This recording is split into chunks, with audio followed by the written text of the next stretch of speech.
Duh,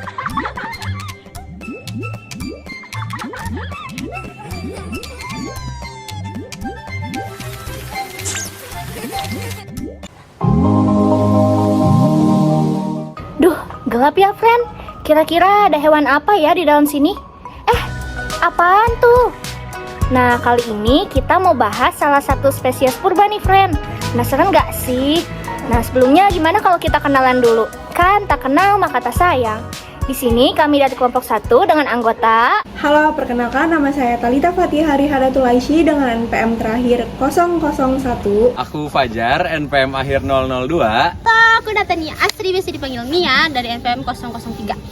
Halo semuanya, kenalin aku Diva, NPM akhir 005.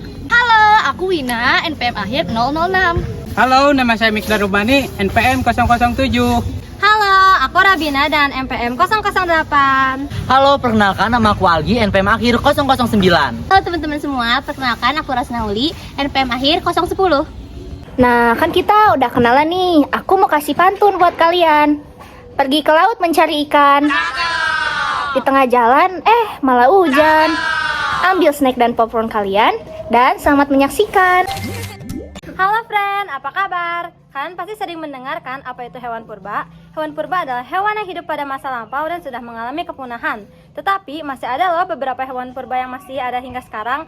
Salah satunya adalah Nautilus, yang merupakan hewan avertebrata air yang masih dapat kita temui sekarang. Karena sudah tua, Nautilus ini memiliki tampilan yang terkesan purba karena cangkangnya memiliki sedikit evolusi sejak ratusan tahun yang lalu sehingga bisa disebut fosil hidup. Nautilus ini lebih tua daripada dinosaurus loh, hidupnya sudah 500 juta tahun yang lalu.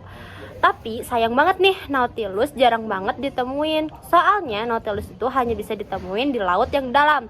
Sayang ya, padahal aku mau ngajak dia vote bar gitu kan. Sebelumnya, kalian pasti tahu deh sama yang namanya Pokemon. Nah, friend, ternyata ada loh Pokemon yang mirip hewan sungguhan. Namanya Omanyte. Omanyte, the spiral Pokemon, believed to have lived over 2 billion years ago. Tahu nggak sih Pokemon lucu berwarna biru bercangkang yang kalau ngelawan musuhnya tuh nyemprotin air lewat sifonnya? Nah, ternyata Omanyte itu terinspirasi dari salah satu moluska bercangkang loh, yaitu Nautilus. Meski memiliki cangkang sama seperti siput, tetapi Nautilus ini masuk ke dalam filum Cephalopoda karena kakinya yang berada di kepalanya. Berikut adalah klasifikasinya. Kerajaan Animalia, filum Mollusca, kelas Cephalopoda, subkelas Nautiloidea. Nah, jadi Nautilus selama ini udah diketahui punya 6 spesies nih, friend. Yang pertama ada Nautilus belawensis, Nautilus macrompalus, Nautilus pompilius, Nautilus repertus, Nautilus tenompelus. Nah, ada nih 2 jenis yang berasal dari spesies yang sama, yakni Alonautilus persovatus dan Alonautilus crobiculatus. Kali ini kita akan masuk ke morfologi dari Nautilus. Nautilus biasanya memiliki lebih banyak tentakel. Tentakelnya bisa mencapai hingga 90 tentakel. Jika merasa terancam, maka Nautilus akan menarik kepalanya dan menutup lubang cangkangnya. Nah, lubang cangkangnya itu ditutup dengan memakai semacam tudung di bagian atas kepalanya yang terbuat dari lapisan kulit yang keras. Bagian cangkang tersebut terdiri dari sebuah bilik besar yang menjadi tempat terletaknya tubuh lunak Nautilus. Nautilus juga memiliki beberapa bilik kecil yang terisi oleh udara. Bilik-bilik kecil itulah yang menjadi alasan kenapa hewan ini bisa melayang di dalam air. Semakin tua Nautilus, maka semakin banyak pula jumlah bilik kecilnya.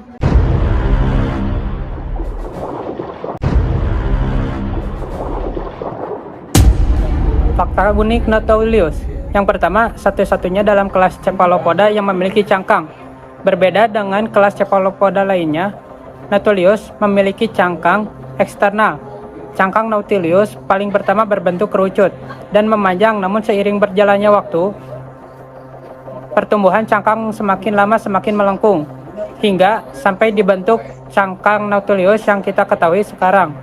Cangkang keras berbentuk melingkar yang terbuat dari kalsium karbonat.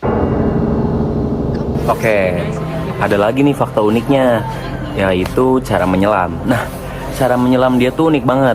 Yang pertama, Nautilus tuh kan punya banyak rongga-rongga kan di dalam tubuh dia.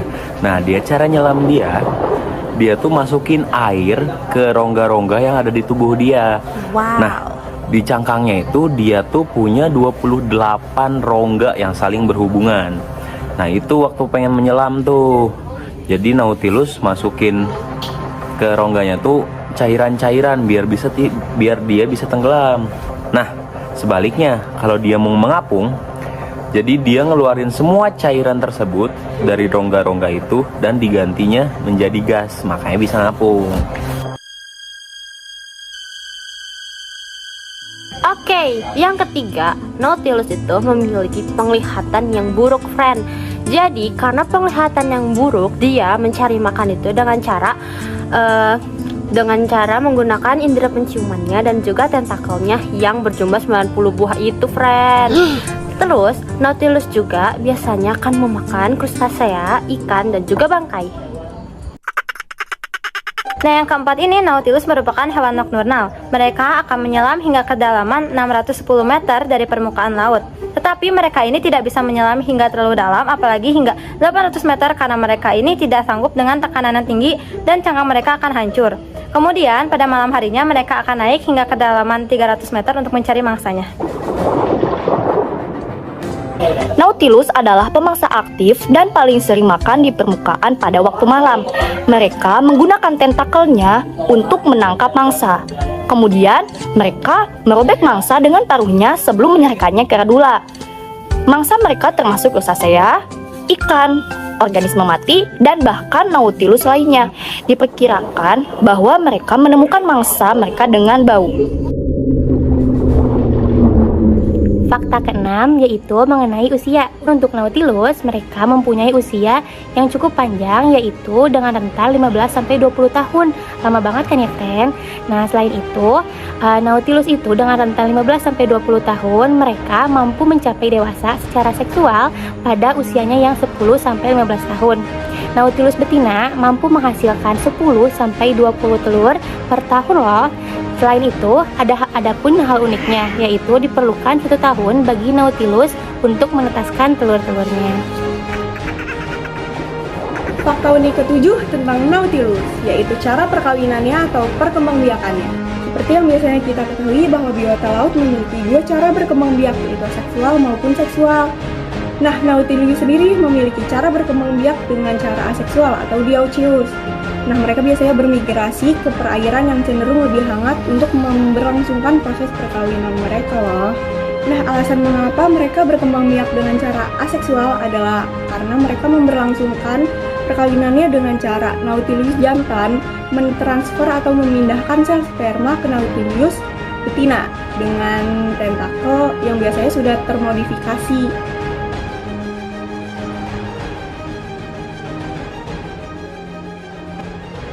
Kalian perlu tahu nih, kalau Nautilus ternyata hewan yang pelupa loh.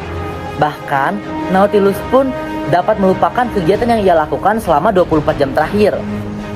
Nah, hal ini ternyata sudah dibuktikan loh sama ahli biologi kelautan Robin Cook dan Jennifer Basile dari Brooklyn College dan State University of New York. Mereka tuh melakukan percobaan dengan menggunakan cahaya biru dan makanan sebagai subjek penelitiannya. Nah, pada percobaan pertama tuh Nautilus meraih makanannya menggunakan tentakelnya. Namun pada percobaan kedua, Nautilus tidak melakukan ataupun merespon dengan hal yang sama. Nah, hal ini tuh membuktikan bahwa Nautilus itu memiliki memori yang lemah.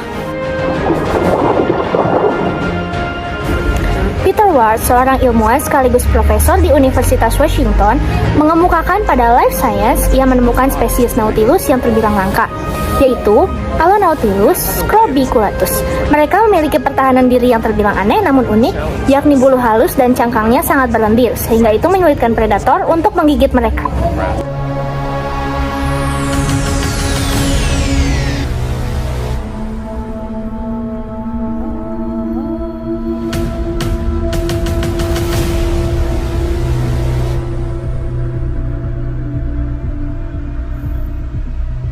Kami dari kelompok 1 mohon pamit undur diri. Sekiranya ada kesalahan ataupun kekurangan mohon dimaafkan ya. Terima kasih sudah menonton. Bye-bye. Bye-bye.